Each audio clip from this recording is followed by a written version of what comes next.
Gloire à Dieu. I said, praise Je the dis Lord. gloire à Dieu. Father, Père, thank you for je te remercie pour ce temps. the word. Merci pour ta parole. Thank you for the bread of life. Merci pour le pain de We're vie. asking that as you Demandons, feed us, comme tu nous nourris, will strengthen us. cette parole va Help nous us to fortifier grow in the Lord. et nous fera croître dans le We Seigneur, will arise afin que nous puissions nous lever what you pour commanded faire us to ce que tu do, nous as commandé de like the faire, people of comme old, les gens de temps anciens, by faith, comme ils avaient tenu par la foi, ils ont obéi par la foi, ils ont marché par la foi, everything en toutes choses, by faith, ils brought ont glory to agi you. par la foi en apportant la gloire à ton nom. Nous prions, comme nous nous levons dans nos ministères, dans nos vies, tout ce que nous disons, tout ce que nous faisons, ou pensons, parlons, prions, Will bring glory to you. que cela t'apporte la Thank you, gloire. Lord, for the answer. Merci Seigneur pour l'exaucement. Jesus' name. Au nom de Jésus, nous prions. We're coming back to Nous Hebrews retournons chapter 11. dans le livre d'Hébreux chapitre 11. Hébreux chapitre 11, à présent, nous considérons la foi. La foi indiscutable. La foi impérative, la foi indispensable pour la rédemption, pour la justice et pour l'enlèvement. Nous considérons Hébreux chapitre 11, verset 4. C'est par la foi qu'Abel offrit à Dieu un sacrifice plus excellent que celui de Caïn. C'est par elle qu'il fut déclaré juste, Dieu approuvant ses offrandes, Dieu approuvant son sacrifice, ses offrandes, et c'est par elle qu'il parle encore, quoique mort. C'est pas la foi, Abel, pas la foi, Abel. Voyons le verset 5. C'est par la foi qu'Enoch fut enlevé pour qu'il ne vit point la mort et qu'il ne parut plus parce que Dieu l'avait enlevé. Il dit maintenant car, ça veut dire que parce que avant son enlèvement, il avait reçu le témoignage qu'il était agréable à Dieu. Verset 6. Or, sans la foi, il est impossible de lui être agréable. Sans la foi, la confiance en Dieu, la dépendance totale, l'appui total sur Dieu. Or, sans la foi, il est impossible de lui être agréable. Car il faut que celui qui s'approche de Dieu, celui qui s'approche pour le salut, il faut que celui qui s'approche de Dieu, qui s'approche pour une expérience plus profonde dans le Seigneur, que celui qui s'approche de Dieu, il vient pour la force, qui vient pour la puissance, qui vient pour que la prière soit exaucée. Il faut que celui qui s'approche de Dieu croit que Dieu existe et qu'il est le rémunérateur de ceux qui le cherchent. Verset 7. Verset 7. C'est par la foi, n'est-ce pas surprenant, que en ces temps anciens, comme Adam et Ève étaient expulsés du jardin d'Éden, il n'y avait aucune Bible écrite en ce temps-là. Cependant, la parole qu'ils ont entendue de la part du Seigneur à travers Adam, la parole qu'ils ont entendue de la part du Seigneur, de l'Éternel, la parole de la bouche venant de l'Éternel, leur parvenant et étant transmise d'une personne à une autre. Ils avaient ici la foi implicite. Ils avaient la foi confiante en l'Éternel. Et Dieu dit, même depuis ces temps anciens, sans la foi, il est impossible d'être agréable à Dieu. À combien plus forte raison lorsque nous avons maintenant le canon complet des Écritures qui nous a été transmis. Nous voyons d'autres personnes, ceux qui nous ont dévancé, leur style de vie. Nous avons vu le résultat de leur foi. Maintenant, il est plus facile de croire en Dieu avec tous les messages, toute l'écriture, tout ce que nous avons aujourd'hui. Maintenant, nous parlons de Noé. Par la foi, Noé, divinement averti des choses qu'on ne voyait pas encore. Divinement averti des choses qu'on ne voyait pas encore. Et saisi d'une crainte respectueuse, construisit une arche pour sauver sa famille, la préservation de sa famille. C'est par elle qu'il condamna le monde et devint héritier de la justice qui s'obtient par la foi. Par la foi. Comme nous considérons ces versets, nous allons considérer la vie d'Abel, nous allons considérer, examiner Enoch et ensuite Noé. Maintenant, nous allons considérer la conclusion que Dieu fait par la manière dont ces gens ont vécu, par la foi. La foi indispensable pour la rédemption Abel, pour la justice Noé et pour l'enlèvement Enoch. Nous allons considérer trois choses ici. Premier point, la rédemption à travers le sacrifice expiatoire de substitution. Deuxième point, l'enlèvement des saints sanctifiés qui demeurent. L'enlèvement des saints sanctifiés qui demeurent. Troisième point, la justice dans une société pécheresse endurcie. La justice dans une société pécheresse endurcie. Et cependant, il était possible par la foi de Noé. Noé vivant en un tel environnement, en une telle société, ridiculisée, moquée, une société ravagée par le péché. Mais cependant, en un tel environnement, il pouvait mener la vie juste, la vie acceptée, agréable à Dieu, la vie approuvée par Dieu et une vie affirmée par le Seigneur lui-même. Voyons le premier point. Premier point, c'est quoi? C'est la rédemption à travers le sacrifice expiatoire de substitution. La rédemption à travers le sacrifice expiatoire de substitution. Hébreux chapitre 11, verset 4. Hébreux 11, 4. On dit c'est par la foi qu'Abel offrit à Dieu des offrandes agréables en tant que des enseignants de la Bible. Vous savez qu'Abel était né d'Adam et de Ève. Ils venaient juste de sortir du jardin d'Éden. Ils étaient nés hors du jardin. Ils étaient nés hors du lieu où le Seigneur avait créé pour eux. Maintenant, comme ils sont sortis, rappelez-vous qu'Adam maintenant était un homme coupable et condamné. Ève, une femme coupable, jugée. Mais comme Dieu les renvoyait hors du jardin, il tua un agneau et les vêtit, les couvrit avec la peau de cet animal.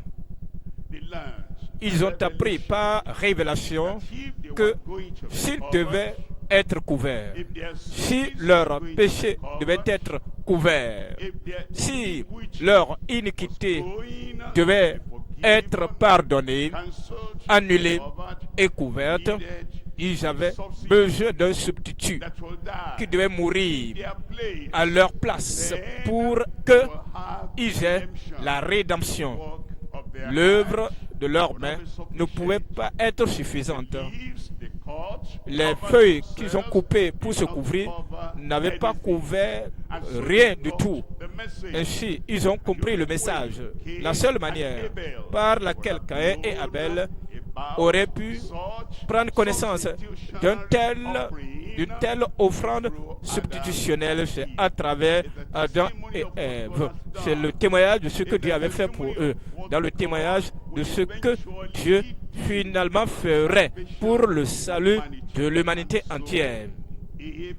Ainsi, Abel a accepté cette réalité. Il n'a pas raisonné, il n'a pas réfléchi, il a cru par la foi.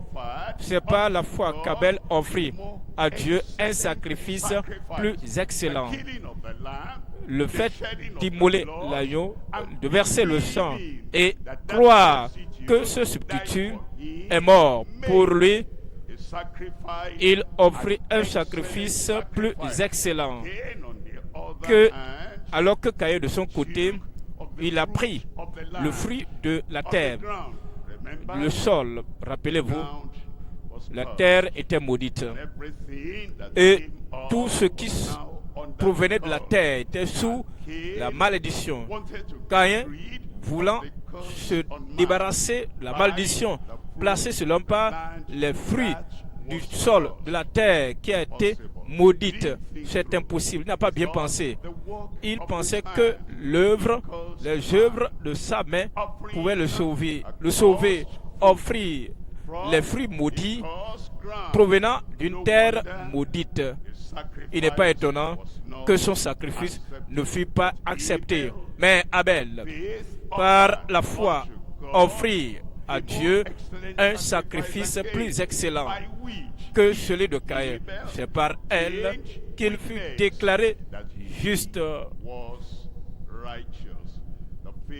La foi lui fut imputée à justice. Son sacrifice excellent lui a rapporté la justice de l'Éternel. Maintenant, on nous dit que Dieu, approuvant ses offrandes, ses dons, et c'est par elle qu'il parle encore, quoique mort. Il nous parle aujourd'hui que pour dire que les œuvres de nos mains ne peuvent pas expier les péchés de nos vies. Il parle encore qu'il a cru au témoignage, il a cru en la parole et la foi lui fait imputer à justice. Nous allons considérer trois éléments ici. Premier élément, le sacrifice expiatoire pour la rédemption de l'âme. Deuxième élément, ici, nous voyons le Sauveur établi pour la rémission de tous les péchés. Troisième élément, notre salut et notre réconciliation reconnue. Notre salut et notre réconciliation reconnue. Voyons le premier élément dans ce grand point. Le sacrifice expiatoire pour la rédemption de l'âme. La parole nous dit que c'est l'expiation par le sang qui est acceptable au Seigneur. C'est le sang. En Lévitique chapitre 17, verset 11. Lévitique chapitre 17, verset 11. Car l'âme de la chair est dans le sang. Je vous l'ai donné sur l'autel, afin qu'il servît d'expiation. Et je vous l'ai dit, moi le Rédempteur, je vous l'ai donné sur l'autel, afin qu'il servît d'expiation pour vos âmes. Si quelqu'un devait faire comme Caïn pour dire mon service, mon œuvre, c'est ma capacité, ma compétence, mes œuvres, mes efforts humanitaires peuvent m'apporter le salut. Il est en train de s'égarer. Il s'égare aussi comme Caïn. Même après que nous sommes devenus enfants de Dieu, si nous pensons que nos œuvres ont plus de valeur que ce que Dieu nous a donné et que nous disons j'ai mérité ceci, j'ai mérité cela, j'ai mérité, parce que à cause de ce que nous avons fait, à cause de ce que nous faisons, nous pensons mériter quelque chose. Nous rejoignons ainsi le camp de Caïn. Mais il dit, car l'âme de la chair est dans le champ, je vous l'ai donné sur l'autel, afin qu'il servit d'expiation pour vos âmes. Car c'est par l'âme que le sang fait l'expiation. Hébreux chapitre 9, Hébreux chapitre 9, verset 22. Hébreux chapitre 9, verset 22. Et presque tout, d'après la loi, est purifié avec du sang. Et sans effusion de sang, il n'y a pas de pardon. Maintenant, il parle du sang de Jésus. Sans l'effusion du sang de Christ, il n'y a pas de pardon. Ainsi donc, quelle est la raison pour que tu sois sauvé? Quelle est la raison nécessaire, la raison fondamentale pour le témoignage de la justice? C'est le sang de Christ. Quel est le fondement de ton salut? C'est le sang de Jésus. Quelle est l'assurance que vous avez été racheté de la malédiction de la loi, que vous avez été racheté du jugement de Dieu? C'est le sang de Jésus. Parce que sans l'effusion de son sang, il n'y a pas de pardon. Voyons le deuxième élément, dans le premier grand point, c'est le Sauveur établi pour la rémission de tous les péchés. Voyons ce qu'il dit dans le livre des Actes des Apôtres, chapitre 10, verset 40. Actes 10, le Christ, parlant de Christ, se référant à celui qui est mort à la croix pour toi et pour moi. Lui, se référant à lui comme celui qui est le Fils de Dieu. Le Fils de Dieu. Dieu l'a ressuscité. Dieu a tant aimé le monde qu'il a donné son Fils unique, pas un ange. Son Fils unique, ce n'est plus un animal maintenant, mais son Fils unique venant du ciel. Dieu l'a ressuscité le troisième jour. Il a été crucifié. Il a permis qu'il apparût. Voyons le verset 43. Verset 43. Tous les prophètes rendent de lui le témoignage que quiconque croit en lui reçoit par son nom le pardon des péchés. Quiconque, ici ou là-bas, n'importe où, partout, dans toutes les générations, de ce temps-là jusqu'à la fin de l'âge, quiconque croit en lui reçoit par son nom la rémission, le pardon, la suppression de ses péchés. En Romains chapitre 3, verset 23. Romains chapitre 3, verset 23. Car tous ont péché. Abel a compris qu'il était un pécheur né dans le péché, vivant dans le péché, pour avoir ainsi la réconciliation avec Dieu, pour avoir obtenu la relation avec Dieu, pour avoir la justice agréable à Dieu. Il avait besoin de la réconciliation et de la rédemption. Et il avait besoin de la suppression, de l'effacement de tous ses péchés, car tous sont péchés. Caïn également avait compris qu'il était un pécheur. Tous les gens en ce temps-là étaient des pécheurs, nés dans le péché, vivant dans le péché, par naissance, en tant que pécheurs par naissance, par action, habitude, ils étaient des pécheurs. S'ils continuaient comme ça, nés, vivant dans le péché, la destinée serait ainsi éloignée de Dieu. Car le péché sépare l'homme de Dieu ici-bas et là-bas dans l'éternité. Pour avoir ainsi le pont qui nous connecte et qui vous connecte avec le Dieu Tout-Puissant, ce que Vous avez besoin d'un sacrifice. Tous ont péché et sont privés de la gloire de Dieu. Verset 24. Verset 24. Et ils sont gratuitement justifiés par sa grâce, par le moyen de la rédemption qui est en Jésus-Christ. C'est le seul endroit que vous soyez ici ou en Afrique, vous êtes ici en Asie, vous êtes là-bas en Asie, en Amérique, partout vous êtes sur le globe, sur la planète Terre, peu importe votre origine, c'est uniquement à travers la grâce que nous pouvons avoir la rédemption en Christ. Verset 25. Le verset 25 nous rappelle de ce qui Dieu a établi, la personne que Dieu a destinée pour notre propitiation. C'est lui que Dieu a destiné par son sang à être pour ceux qui croiraient victime propitiatoire. Victime propitiatoire afin de montrer sa justice parce qu'il avait laissé punir les péchés commis auparavant au temps de sa patience. Verset 26. Verset 26. Afin, dis-je, de montrer sa justice dans le temps présent de manière à être juste tout en justifiant celui qui a la foi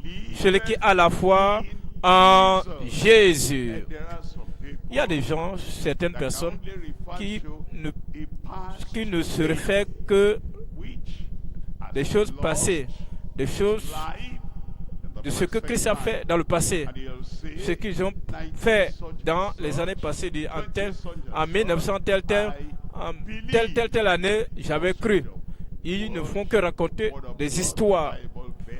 Ils ne lisent pas bien la parole. Il dit qu'ils croient en Jésus. La foi qui n'est plus active, la foi qui ne croit plus. Ils ont lu un bon nombre de théologies critiques. Ils ont lu de sorte qu'ils se sentent que la Bible contient la parole de Dieu. Non, la Bible est la parole de Dieu. Elle n'est pas le contenant de la parole. Toute écriture est inspirée de Dieu. Ce n'est pas que la Bible contient la parole de Dieu. Certaines parties sont inspirées.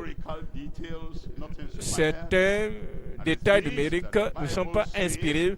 Et certains, vous pensez, que ceci s'est passé comme cela. Il y a des gens qui ont lu tellement. Et maintenant, ils sont dans la confusion. Ils confondent les gens par leurs écrits. Maintenant, ils avaient l'habitude de croire, ils avaient cru de tout leur cœur, toutes leurs pensées, que Christ est mort pour ôter nos péchés.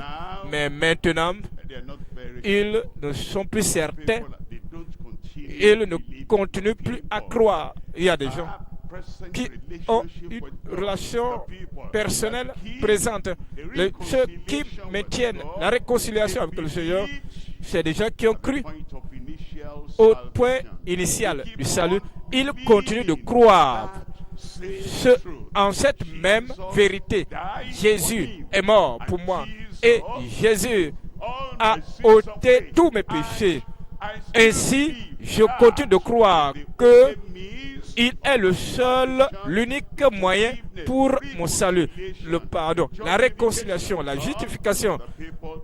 C'est pour les gens qui ont cru, qui croient et qui continuent de croire en Jésus. Donnez-moi un bon amen là-bas. Nous considérons le troisième élément. Troisième élément, c'est quoi? C'est le salut et la réconciliation reconnue. Le salut reconnu. Notre salut reconnu. La réconciliation reconnue par Dieu lui-même. Il nous dit en Éphésiens chapitre 2, Éphésiens chapitre 2, Éphésiens chapitre 2, verset 8. Car c'est par la grâce que vous êtes sauvés par le moyen de la foi. Paul s'adressait aux Éphésiens. Ils étaient des païens comme toi et moi. Lui, il était un juif. Il était obéissant à la loi. Il était parfait de tout ce qu'il connaissait. Mais cela ne l'avait pas sauvé. Il était dans la tradition des anciens. Mais cela ne l'avait pas sauvé. Il était un homme religieux. Et il dit, il était très avancé dans la religion judaïque, mais cela ne l'a pas rapporté le salut. Peu importe votre arrière-plan, votre compréhension, votre bagage intellectuel, peu importe votre hauteur, votre position dans la religion, cela ne peut pas vous sauver. Mais nous sommes sauvés par la grâce. C'est par la grâce que vous êtes sauvés. Est-ce qu'il y a-t-il quelqu'un qui professe le salut venant du ciel, le salut venant du Seigneur, le salut qui vous pousse, qui vous prend de la terre pour vous amener dans la gloire? C'est pas la grâce. La grâce, la miséricorde, la grâce de Dieu, c'est pas la compassion de Dieu, la grâce de Dieu, c'est pas la grâce, c'est pas l'amour de Dieu, c'est pas la grâce que vous êtes sauvés par le moyen de la foi. Comprenez? La grâce pour le salut est pourvue pour tout le monde. La grâce, le Dieu de grâce, le Dieu de tout le monde. La grâce de Dieu est disponible à tout le monde. La foi devient personnelle. Là où ça devient personnel, la grâce disponible, la grâce est générale, la grâce a été déversée, répandue, la grâce rendue connue à tout le monde. La grâce, source de salut, a été manifestée à tous les hommes. Est-ce que tous les hommes sont sauvés automatiquement à cause de cette grâce? Non, c'est la foi personnelle et la confiance en Dieu que Christ est mort pour moi. Il est mort pour le monde. Allez au-delà de cela. Il est mort pour tous les pécheurs. Allez au-delà de cela. Personnalisez cela. Que je crois que Christ est mort pour moi et que à travers sa mort, j'ai le pardon, la rémission de tous mes péchés par la grâce. C'est par la grâce que vous êtes sauvés, par le moyen de la foi. Et cela ne vient pas de vous. Les gens religieux, ils pensent que c'est par leur propre chef. Les gens intelligents qui connaissent comment lire, savent lire, mais ils n'ont pas l'inspiration de l'Esprit de Dieu pour traduire cette parole pour eux, bien qu'ils comprennent la grammaire, les paroles.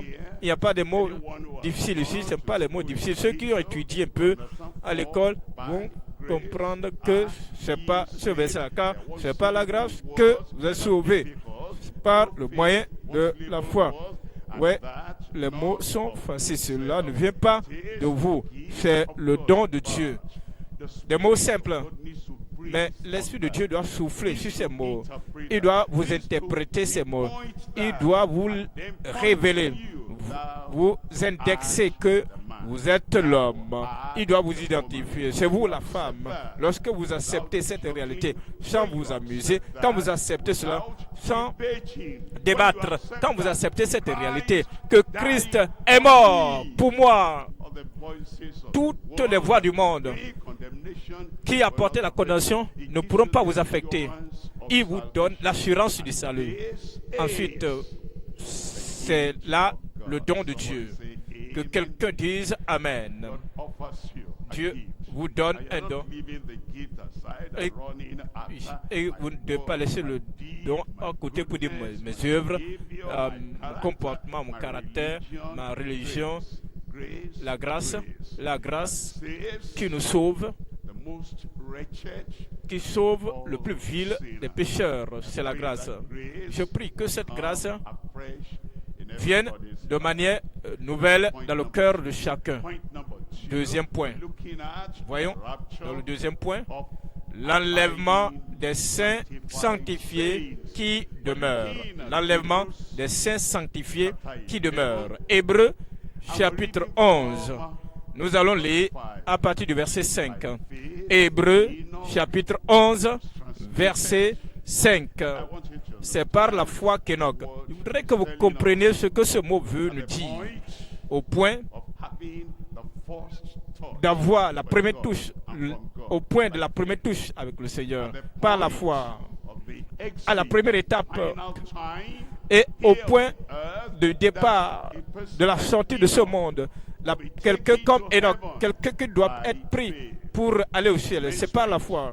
Dès le commencement, la foi, vers la fin et la consommation de toutes choses, par la foi, le continuum, l'intervalle entre le commencement et la fin, tout cela, c'est par la foi.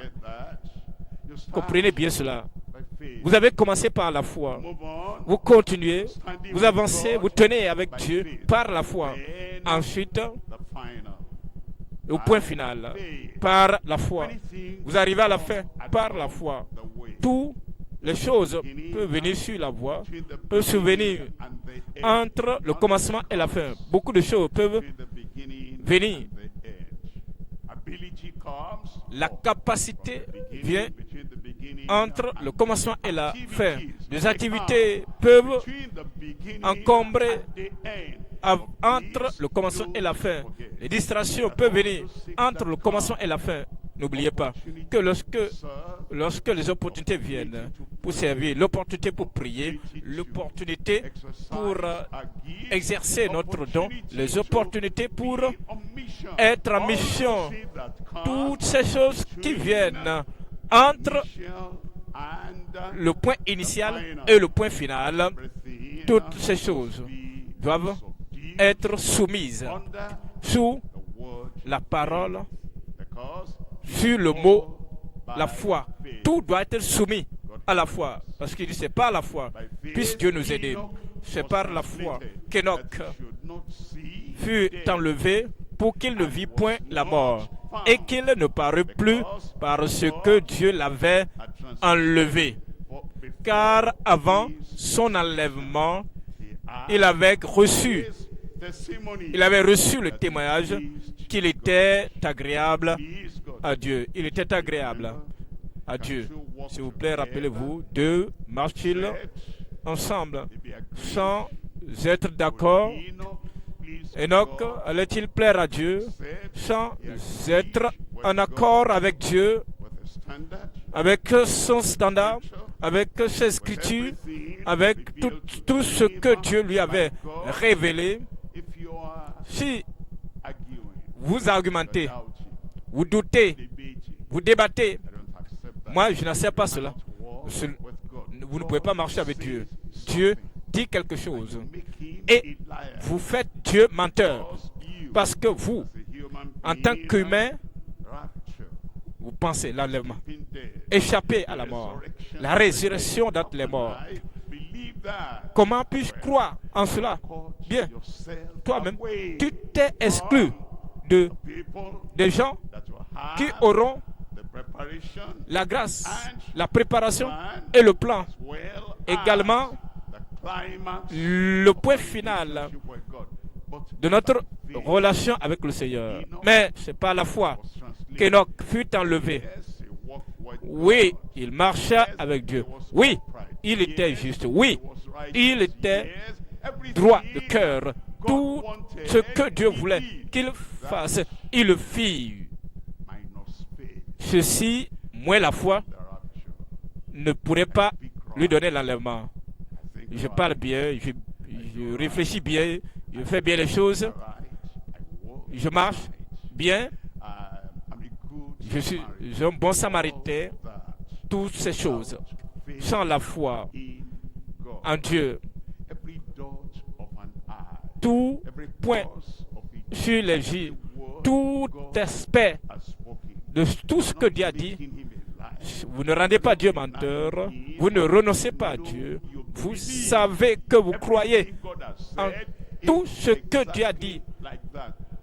que c'est exactement ce qu'il dit. Et vous placez votre confiance en Dieu. C'est par cette foi, Enoch fut enlevé et il ne vit plus la mort. Et il reçut le témoignage. Il reçut le témoignage qu'il était agréable à Dieu avant ce temps. Maintenant, verset 6. Or, sans la foi, vous pouvez aller sur la terre, à la terre sainte. Vous dites, j'étais un pèlerin, je suis allé à la terre sainte. Mon frère, il faut te ressaisir. Sans la foi, il est impossible de plaire à Dieu. J'ai créé ceci, j'ai établi ceci. C'est moi qui ai amené la foi chrétienne dans ce village, dans cet état, dans cette nation. Mon ami, calme-toi. Mets de l'eau dans ton vin. Sans la foi en Dieu, peut-être vous êtes un philanthrope, vous faites ceci, vous êtes un sponsor. Oui, cependant, où est votre foi en Dieu? La foi en Christ, qui croit absolument que voici le seul sauveur. Il n'y a point d'autre chose qui puisse vous sauver. Parce que sans la foi, il est impossible. Ce n'est pas juste difficile, il est impossible. C'est impossible de lui être agréable. Car il faut que celui qui s'approche de Dieu croit que Dieu existe. Celui qui s'approche doit croire. Il peut ne pas être capable d'apprendre une autre langue, mais il doit croire. Il peut ne pas être capable d'avoir de l'argent, des gains qui vont bénir d'autres, mais peu importe ce qu'il a, peu importe ce qu'il n'a pas, il doit croire que Dieu est. Dieu est celui qui dit qu'il est. Il est ce que la Bible révèle de lui. Il est le rémunérateur de ceux qui le cherchent. Nous allons voir trois choses ici. Trois choses. Premier élément, les premiers participants privilégiés à l'enlèvement. Deuxième élément, c'est la prophétie infaillible de l'enlèvement proclamé. La prophétie infaillible de l'enlèvement proclamé. Troisième élément, notre préparation fidèle et pertinente pour l'enlèvement. Notre préparation fidèle et pertinente pour l'enlèvement. Premier point, les premiers participants privilégiés à l'enlèvement. Maintenant, on l'avait dit maintenant. Alors, en Genèse, chapitre 5, verset 22. Enoch, attendez, Enoch, quand Dieu avait déclaré la mort sur tout le genre humain, la mort sur toute chose, pensez-y, la sentence de mort déclarée, prononcée sur l'homme, sur l'humanité, partout, et il n'y avait aucune promesse pour personne pour échapper. Même les animaux, la mort s'est abattue sur l'humanité, la mort s'est abattue sur tous les animaux. Il n'y avait aucune promesse disant que quelqu'un allait vivre, qu'un animal allait vivre. Même l'habitation, la création, la mort s'est abattue sur toutes choses. Maintenant, il a fallu des années. Les arbres devaient mourir, les herbes, toutes choses sur la terre. La sentence de mort s'est abattue sur toutes choses et sur tout homme. Maintenant, Enoch, considérant l'histoire, considérant les gens depuis Adam, Ève et les autres, tout ce qu'ils connaissaient, c'est la mort, la peine de mort, avait pris contrôle de tout le monde, a pris en otage l'humanité. Comment un seul homme peut-il se distinguer pour dire que même si la peine de mort est universelle, Cependant, malgré cela, Dieu lui a dit ce que Dieu lui a dit. Il a cru. Quand Dieu vous dit quelque chose qui paraît impossible, lorsque Dieu vous dit quelque chose apparemment incroyable, lorsque Dieu vous dit quelque chose apparemment incroyable,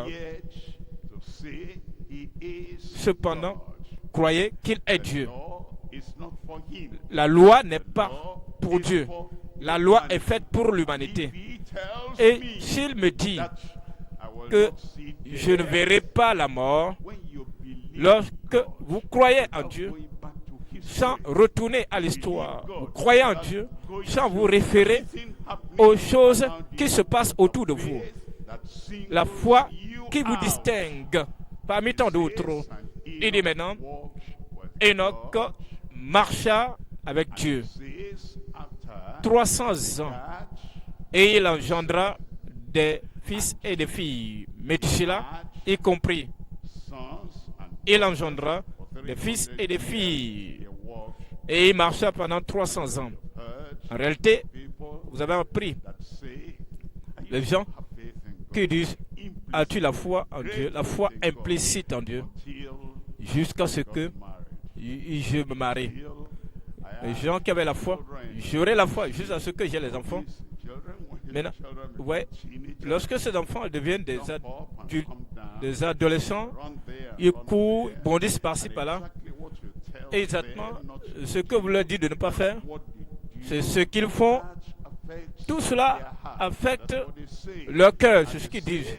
Que si tu es parent, à cause de ces circonstances, la condition de père de la famille, je ne peux pas croire maintenant comme j'avais l'habitude de croire. Je ne peux plus prier comme j'en avais l'habitude. Je ne peux plus jeûner comme j'en avais l'habitude.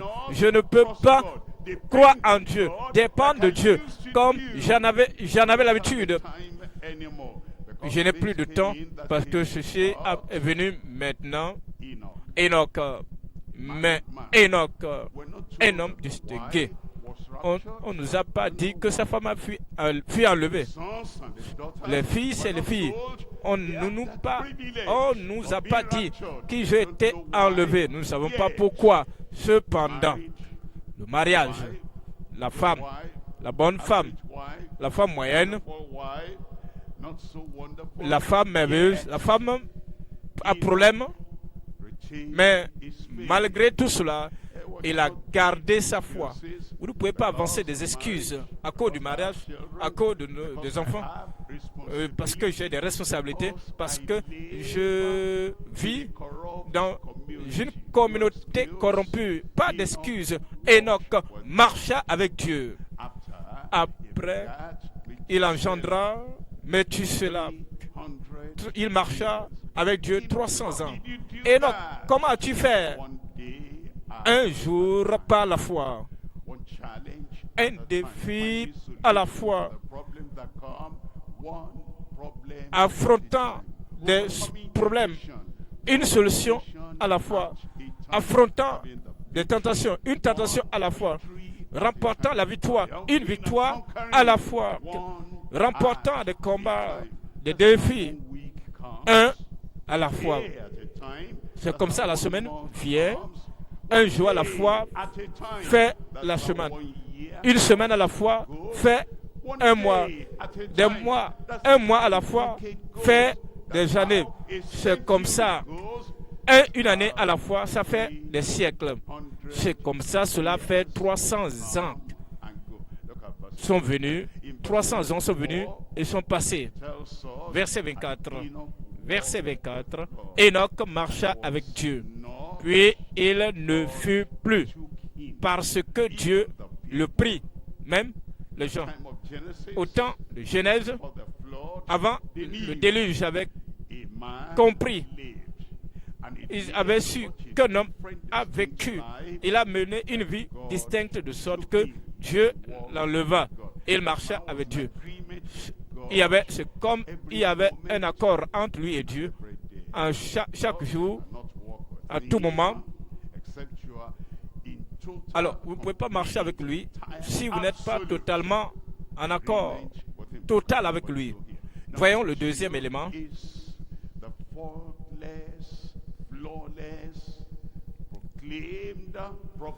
La prophétie infaillible, sans faute, de l'enlèvement proclamé. Voyons la parole de Dieu en Jean chapitre 14, verset 1. Jean 14, verset 1. Jean 14, verset 1. Que votre cœur ne se trouble point. Jean 14, verset 1. Que votre cœur ne se trouble point. Croyez en Dieu et croyez en moi. Il y a plusieurs demeures dans la maison de mon Père. Le croyez-vous? Si cela n'était pas, je vous l'aurais dit. Je vais vous préparer une place. Le Seigneur ne peut tromper personne. Le Seigneur ne ment à personne. Le Seigneur ne nous conduit pas par la tromperie. Il ne nous motive pas par le mensonge. Peut-être vous avez entendu parler d'un prédicateur qui raconte des mensonges, qui prêche avec tromperie, avec sournoiserie. Et ils ont des motifs purs. C'est pour motiver le peuple. C'est juste pour faire lever les gens à courir. Et je dois leur raconter cette histoire, ces histoires. Et ils racontent des histoires d'une manière incroyable. Mais ils sont des menteurs. Vous allez chercher, vérifier. Quand vous faites des investigations sur ces témoignages, ces déclarations, vous allez vous rendre compte que c'était du pur mensonge. Et maintenant, un autre juif vient en tant que prédicateur, vous dit, ah, monsieur, j'ai vérifié l'histoire que vous avez racontée, que vous avez utilisée pour nous pomper, et cela nous a poussé à vouloir nous lever pour courir. Mais, monsieur, j'ai vérifié, mais je me suis rendu compte que cette histoire n'est pas vraie. Mon ami, nous prêchons. Quand nous prêchons, nous racontons beaucoup d'histoires, même des histoires fausses. Mais vous savez, la fin ne justifie pas les moyens. Le mensonge, c'est du mensonge. La tromperie, c'est la tromperie. Vous vous rappelez, quand nous étions très petits, vous faisiez des choses que maman ne peut pas vous attraper. Si maman dit quelque chose, vous restez calme. Et maman pensait que cela allait lui permettre d'atteindre son objectif. Et la fin justifie les moyens. Si vous faites quelque chose, la maman dit, ah, un policier vient, et la fille, le garçon, va s'arrêter, va cesser de faire ce qu'il faisait. Vous savez, toi et moi, nous savons, il n'y avait aucun policier qui venait. Cet homme ou cette femme a dit cela pour atteindre un résultat personnel, pour maîtriser l'enfant. C'est du mensonge. Le mensonge, c'est du mensonge. Peut-être, même s'ils ne savent pas, ils ne sont pas nés de nouveau et qui n'ont aucune connaissance de la justice en Christ, peut-être avant qu'ils ne voient la lumière. C'était dans le passé. Ça, c'est passé. Maintenant, qu'on parle d'un prédicateur qui est sauvé. Maintenant, parlant d'un prédicateur sanctifié, s'agissant d'un prédicateur qui connaît la Bible, que tous les menteurs passeront leur vie dans l'étang ardent de feu. Le commerce dans le mensonge. Vous intimidez les gens et vous les poussez à l'action. Christ n'a jamais utilisé le mensonge pour motiver qui que ce soit. Aider dans la maison de mon Père. Il y a plusieurs demeures. Si cela n'était pas, je vous l'aurais dit. Je vais vous préparer une place. Verset 3. Et lorsque je m'en serai allé et que je vous aurai préparé une place, je reviendrai et je vous prendrai avec moi. Ça, c'est l'enlèvement. L'enlèvement, c'est de l'enlèvement ici. et je vous prendrai avec moi, afin que là où je suis, vous y soyez aussi. Vous n'avez pas dit Amen. 1 Corinthiens 15. 1 Corinthiens 15, 51. 1 Corinthiens 15, verset 51. Voici, je vous dis un mystère. Nous ne mourrons pas tous, mais tous nous serons changés en un instant, en un clin d'œil, à la dernière trompette. La trompette sonnera et les morts ressusciteront incorruptibles et nous serons changés. Il faut que ce corps corruptible revête l'incorruptibilité. Il dit nous serons changés et nous serons changés. Ça, c'est la prophétie infaillible de l'enlèvement. 1 Thessaloniciens chapitre 4, verset 14. 1 Thessaloniciens 4, 13 ou 14. Car si nous croyons que Jésus est mort et qu'il est ressuscité, croyons aussi que Dieu ramènera par Jésus et avec lui ceux qui sont morts. Voyons, verset 15. Voici en effet ce que nous vous déclarons d'après la parole du Seigneur. Nous, les vivants, restés pour l'avènement du Seigneur, nous ne sommes pas morts jusqu'à l'enlèvement du Seigneur. Et nous ne dévancerons pas ceux qui sont morts. Ici, il dit, nous ne dévancerons pas. Nous n'allons pas précéder ceux qui sont morts. Verset 16. Car le Seigneur lui-même a un signal donné à la voix d'un archange et au son de la trompette de Dieu descendra du ciel et les morts en Christ, une fois encore, et les morts en Christ. Les morts en Christ ressusciteront premièrement. Verset 17. Ensuite, nous les vivants qui serons restés, nous serons tous ensemble enlevés avec eux sur des nuées. Il est à la rencontre du Seigneur, pas à Jérusalem, pour rencontrer le Seigneur, non sur une montagne, pour rencontrer le Seigneur, et non sur le mont Everest, mais à la rencontre du Seigneur dans les airs. Et ainsi, nous serons toujours avec le Seigneur. Et ainsi, vous serez toujours avec le Seigneur. Et meilleur Amen. Nous abordons le troisième point. Ici, notre préparation fidèle et pertinente pour l'enlèvement. Notre préparation fidèle et pertinente pour l'enlèvement. Luc chapitre 21, verset 34. Luc 21. Jésus dit, le ciel et la terre passeront, mais mes paroles ne passeront point. Jésus dit, prenez garde à vous-même. Prenez garde à vous-même. Prenez garde à vous-même.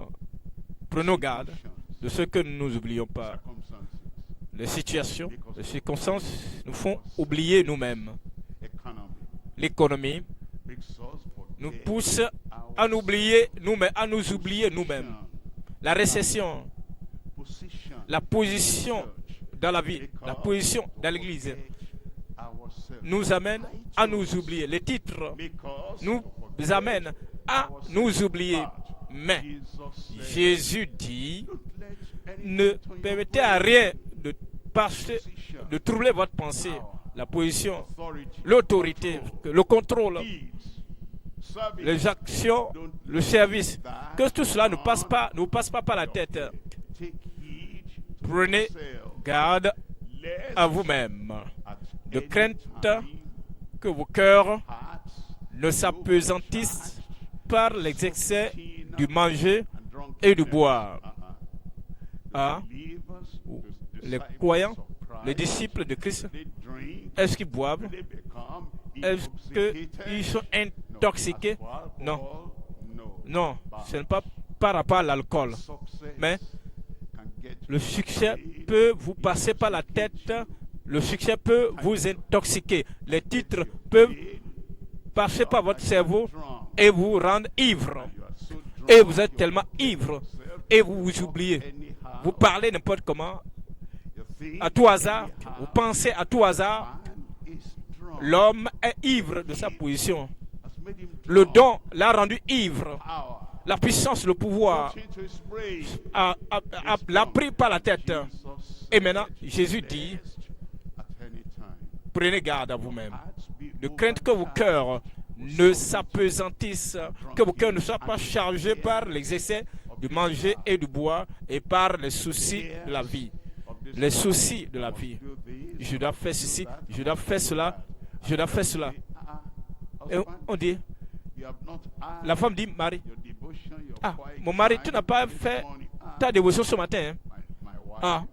Chérie, il y a quelque chose maintenant qui presse, qui pousse. Et cela, c'est plus grand que la communion avec Dieu. Et ce que tu pousses, c'est plus que la dévotion à Dieu. Le travail, le boulot presse.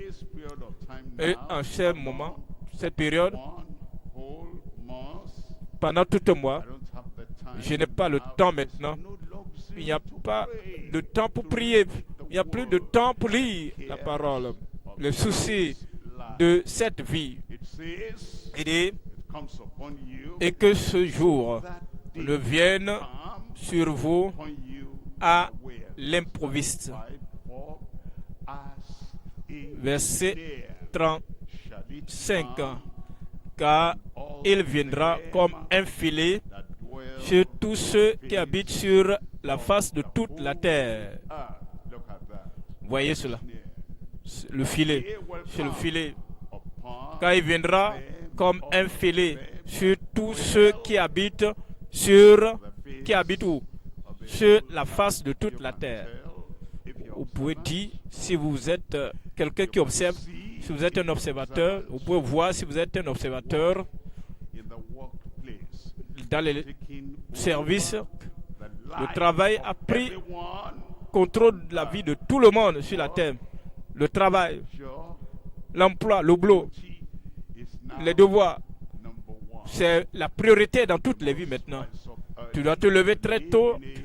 Nous vivons dans une ville affairée. Vous vous précipitez pour aller au service. Vous connaissez votre temps là-bas. Et maintenant, le lieu du travail exige l'engagement total et l'entière attention. Et lorsqu'il ferme, il ne vous permet pas d'avoir le temps pour étudier la Bible. Lorsque vous visez une position, lorsque vous visez une promotion, une reconnaissance, et vous visez des profits abondants de la retraite, et vous êtes là. C'est vous qui devez décider. Je sais que l'enlèvement peut arriver à tout moment. Je ne veux pas que ce temps me surprenne, vienne à moi à l'improviste, parce que il viendra comme un filet sur tous ceux qui habitent sur la face de toute la terre. Verset 36. Veillez donc. Un véritable croyant n'a aucune liberté pour copier les mouvements du monde, le style de vie du monde. Parce que vous êtes différents. Eux ne connaissent jamais rien à propos du retour du Seigneur. Vous, vous connaissez et vous savez que votre cœur doit être préparé. Veillez donc et priez en tout temps. Je priez en tout temps. Pourquoi priez-vous en tout temps? Vous priez pour la guérison en tout temps? Ce n'est pas ce que Jésus veut dire ici. Je prie en tout temps. Pourquoi pries-tu en tout temps? Je prie pour la délivrance en tout temps. Je prie comme un guerrier. Christ Ne parlez pas de cela ici. Je prie pour le succès. Je prie que je serai la tête dans ma profession. Ce n'est pas ce pourquoi Jésus priait ici. Jésus parlait de la préparation pour la venue du Seigneur.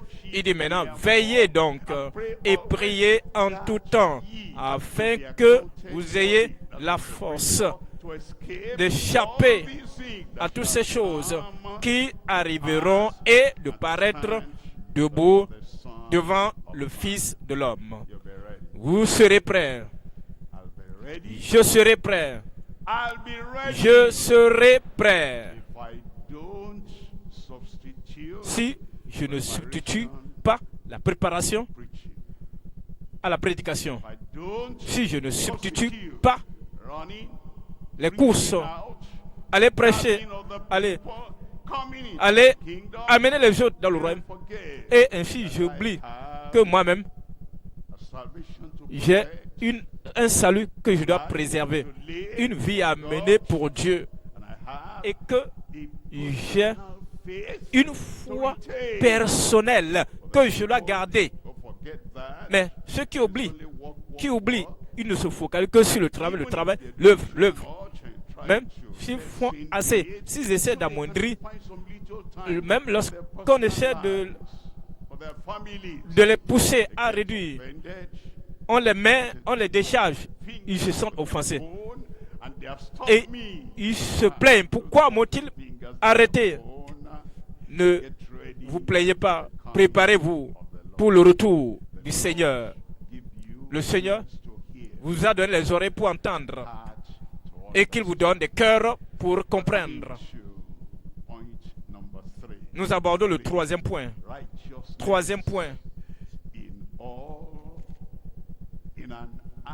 La justice dans une société pécheresse endurcie. Pensez-y, la société endurcie, ici nous sommes dans le tiers monde, là-bas dans le premier monde, là-bas dans le monde du tiers, dans le tiers monde, dans la société. Nous sommes dans la société, peu importe, une société pécheresse. La société pécheresse, même ils changent des choses qui sont normales, qui étaient normales. La société pécheresse, ils inventent beaucoup de choses, un bon nombre de choses. Et parfois les gens sont emportés à cause de la société pécheresse. Mais à part cela, ils sont endurcis. C'est une société endurcie. Adam.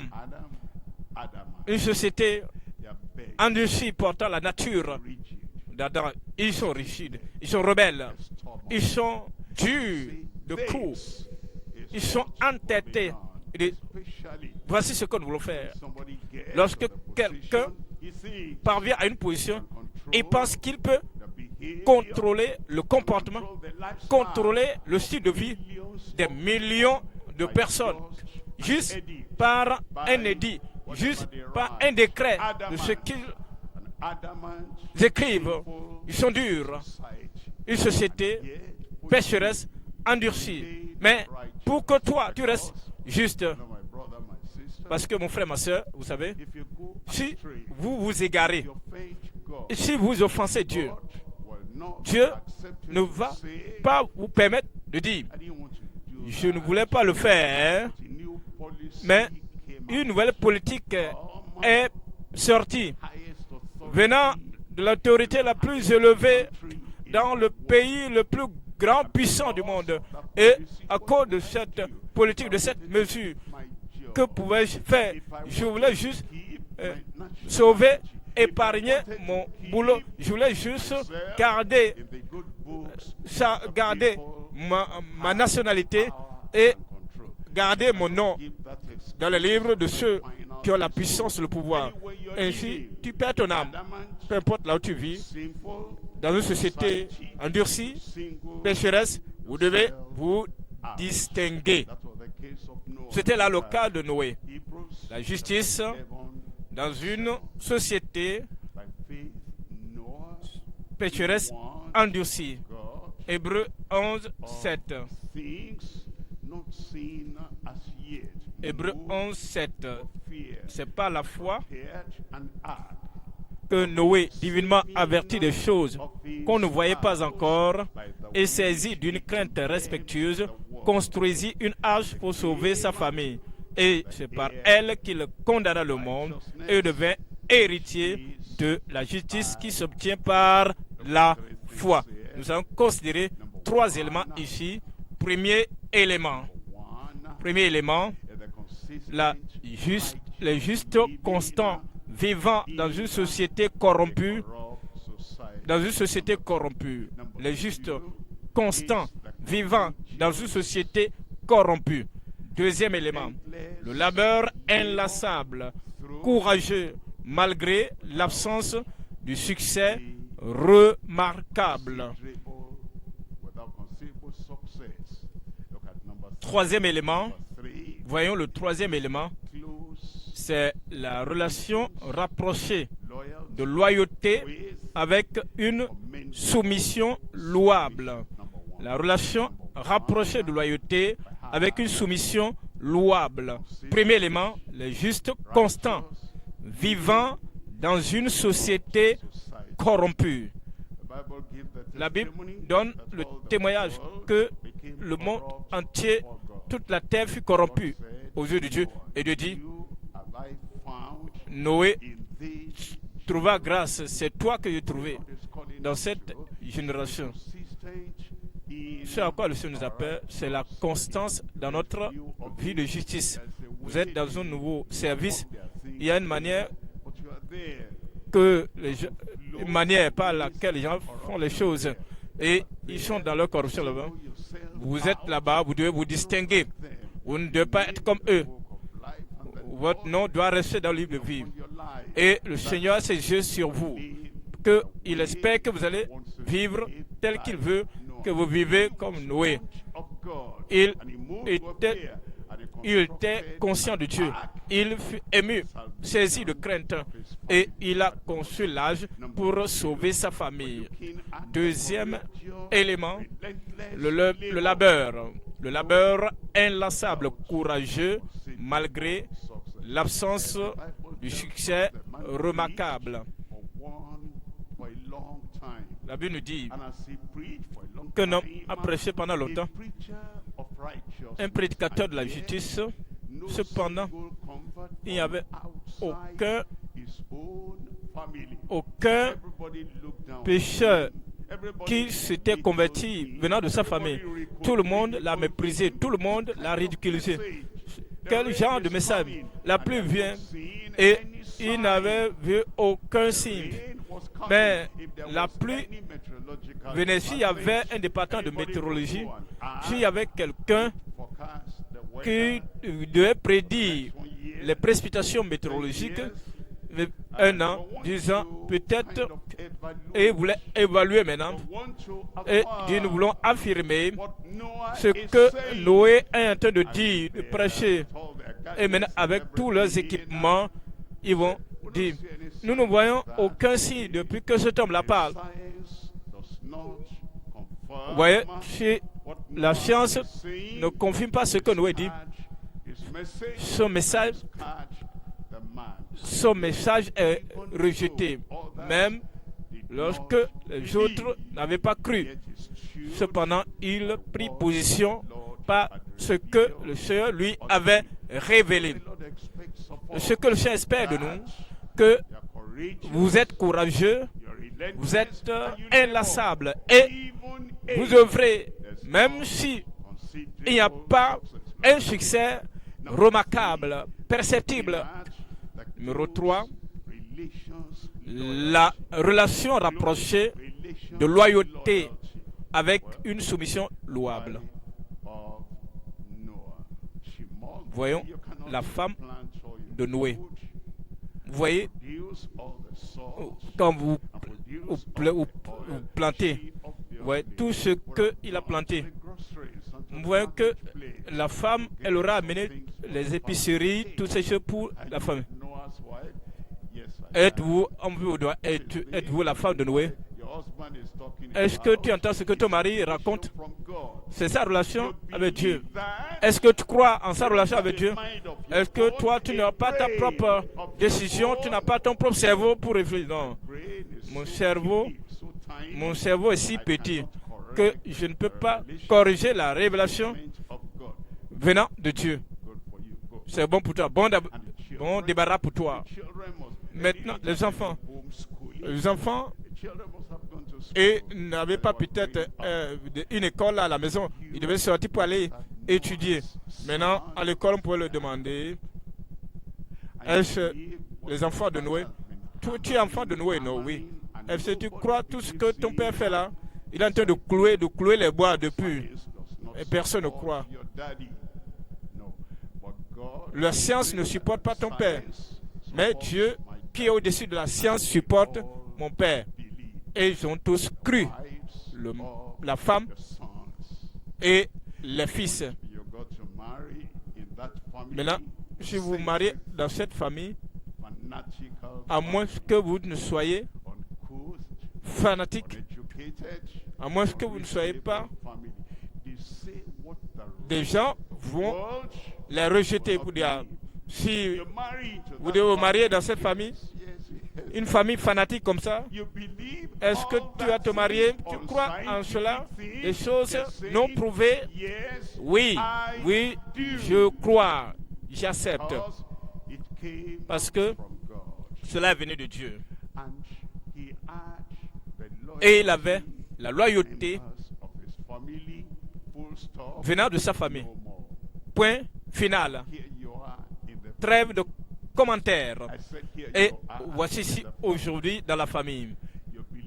Vous croyez que la science n'a pas affirmé? Dites-moi. Vous croyez en l'enlèvement? Croyez-vous en l'enlèvement? Croyez-vous au salut? Croyez-vous à l'expérience de la sanctification? Croyez-vous que sans la sanctification, personne ne verra le Seigneur? Mais d'autres églises ne le croient pas. Et la science non plus. Nous croyons en la création et la science peut dire non. Non, non, non. C'est une chose, des atomes qui sont croisés et il y a eu explosion et tout est venu à la création, à l'existence. Non, vous ne croyez pas en l'évolution? Je crois en la création. Croyez-vous à la création? Répondez, je ne vous entends pas. Ils pensent que nous sommes excentriques. Dieu merci. Avec cette excentricité, nous croyons en tout ce que Dieu a dit que nous sommes. Nous sommes en route pour le ciel. Et lorsque cet enlèvement viendra, la trompette sonnera. Les morts en Christ ressusciteront. Et nous qui serons restés vivants, où sommes-nous? Où sont ces gens-là? Gloire à Dieu. Par la foi, vous y serez là-bas. Vous serez ensemble enlevés. Nous serons ensemble enlevés dans les cieux. Et nous serons avec lui pour toujours, pour toujours, pour toujours, avec le Seigneur. Êtes-vous là? Levez-vous pour parler au Seigneur de la prière. Pour toujours, pour toujours, être avec le Seigneur. Ouvrez la bouche, parlez au Seigneur dans la prière. Apportez tout ce que vous avez appris à Dieu dans la prière. Dites, Seigneur, aide-moi à être prêt. Aide-moi à être prêt.